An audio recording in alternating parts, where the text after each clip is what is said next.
I'd always prefer to keep things quiet in my new neighborhood. As a cop, I deal with enough chaos on the job, so the last thing I wanted was drama following me home to Willow Creek. But some folks just can't resist stirring the pot, especially when they've crowned themselves the local dictator. That's how I met Susan Harper, the self-proclaimed queen of the Willow Creek Homeowners Association, on the day I moved in. I was hauling boxes out of my truck when Susan marched across the street, clutching a clipboard like it held the nuclear codes. Her platinum hair was yanked into a severe ponytail, and she wore what I'd later recognize as her battle armor: khaki slacks and a navy polo with Willow Creek HOA stitched on it. "Hi there," she said, her smile as fake as a $3 bill. "I'm Susan Harper, HOA president. Just wanted to welcome you and ensure you're aware of our community standards." She shoved a hefty binder at me. "Please re-VYEW this ASAP. We've got strict rules on street parking, lawn upkeep, and work vehicles." Her eyes zeroed in on my police cruiser parked in the driveway. "That'll need to be garaged or moved elsewhere. No commercial vehicles in residential zones." I took the binder with a nod. "Thanks for the welcome, Susan. I'm Tom Bennett. That's actually a municipal vehicle.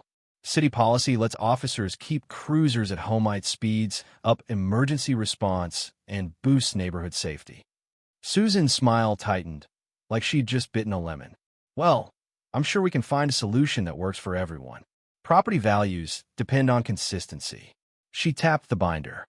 "Page 47 covers vehicle restrictions." I thanked her and got back to unpacking, but I could feel her staring daggers as she scribbled on her clipboard, lingering on the sidewalk like a hawk.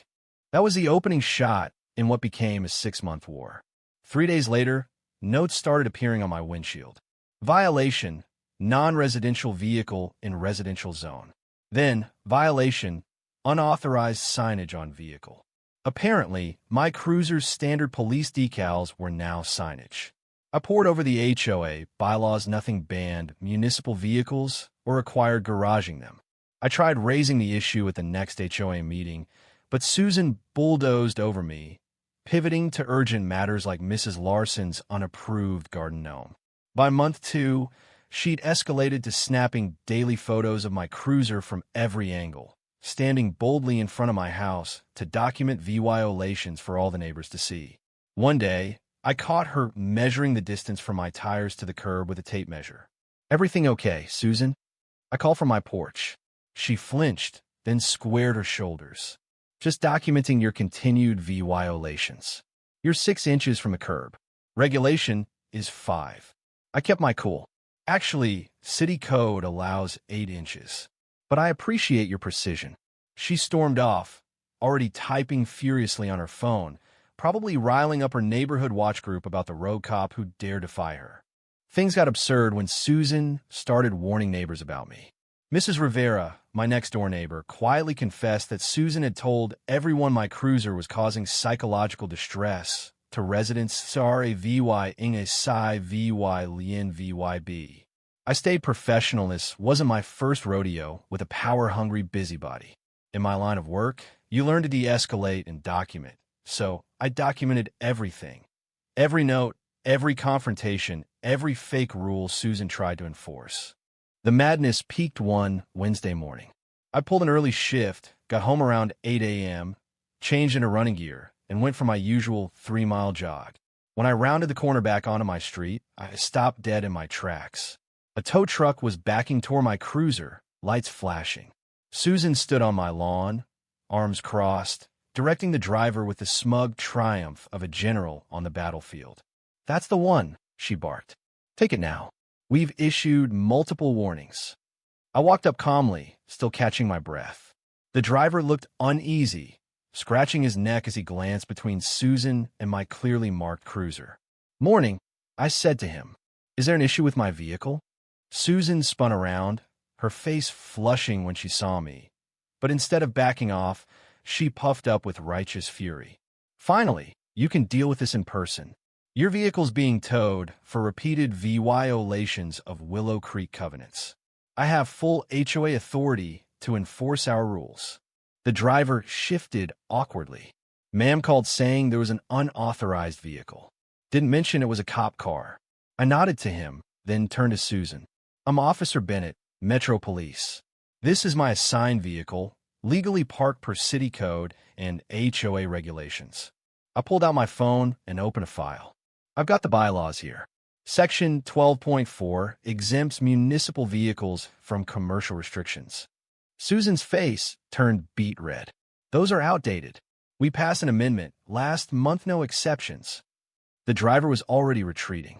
Look, I can't tow a police vehicle without proper authorization. You'd need department paperwork or a court order. He gave me a quick nod. Sorry for the mix-up, officer. Susan's voice hit a piercing screech. Don't you dare leave. I'm the president of this HOA, and I'm ordering you to remove this eyesore now. A crowd of neighbors had gathered, drawn by the commotion, and Susan played to them like a diva on stage. This man's abusing his badge, she shouted, jabbing a finger at me. He thinks the law doesn't apply to him because he's a cop. Nobody's above HOA rules. I stayed calm, addressing the driver. You're free to go, sir. This is a misunderstanding. As the driver climbed into his truck, Susan grabbed his arm. I'll report your company. I'll sue for breach of contract. That's when I had to step in officially. Ma'am, remove your hand from this man.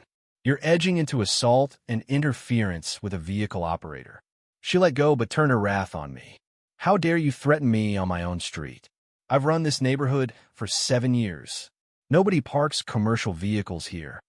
I took a deep breath. Susan, you've attempted to illegally tow a police vehicle, falsely claimed HOA authority, and caused a public disturbance. Please return to your home while I handle this. She shrieked, her composure shattered. I will not. You can't order me around. This is private property. I lowered my voice. Actually, you're standing on my lawn right now. She glanced down, realizing she'd stormed onto my property in her frenzy, but instead of retreating, she doubled down. Fine, arrest me. Show everyone what a power-mad cop you are. I sighed and reached for my radio. Dispatch, this is Officer Bennett. I need a patrol unit at 742 Willow Creek Lane for a CIVY Lien attempting to illegally tow a marked police vehicle. Susan's face went from red to ghostly white as the reality hit her. You're seriously calling the police? On me. I met her eyes. I'm the police, Susan. And yes, I'm calling backup because you're attempting a crime. Within 5 minutes, 2 patrol cars rolled up. Officers Martinez and Lee approached, taking in the scene with professional calm. What's the situation, Bennett? Martinez asked. I explained briefly, while Susan interrupted with frantic claims about her authority. Officer Lee spoke to the tow truck driver, who confirmed he'd been called under false pretenses. Ma'am, Martinez said to Susan, did you claim official HOA authority to tow this vehicle? Susan doubled down. I am the authority. I'm the president. A voice cut through the crowd. Actually, you're not. We turned to see Harold Thompson, an older man I'd met on move-in day, stepping forward with a folder. I'm the HOA secretary, he said. Susan was never elected president. She was interim landscaping chair 2 years ago, but her term ended. She's been claiming authority ever since, and most of us were too scared to challenge her. Susan's jaw dropped, her mouth flapping silently. That's a lie. Harold's confused as practically senile.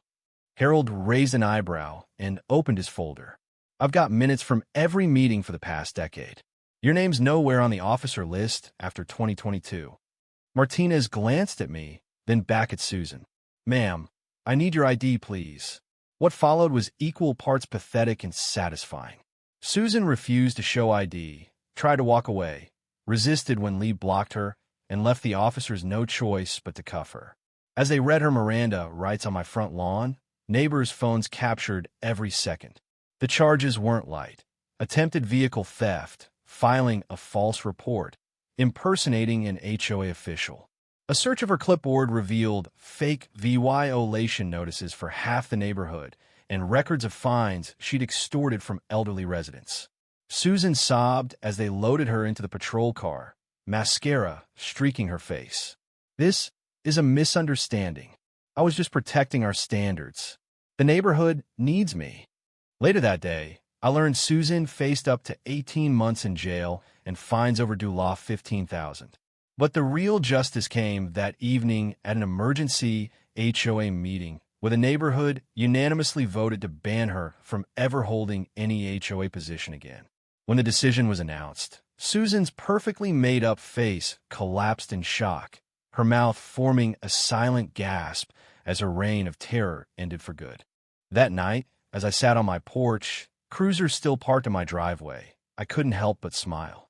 Willow Creek felt a little lighter, like we'd all taken a deep breath after holding it for too long. But it got me thinking, what do you think about this? Was Susan just a bully drunk on power?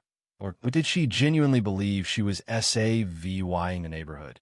Should I have confronted her sooner? Or was letting her dig her own grave the right call?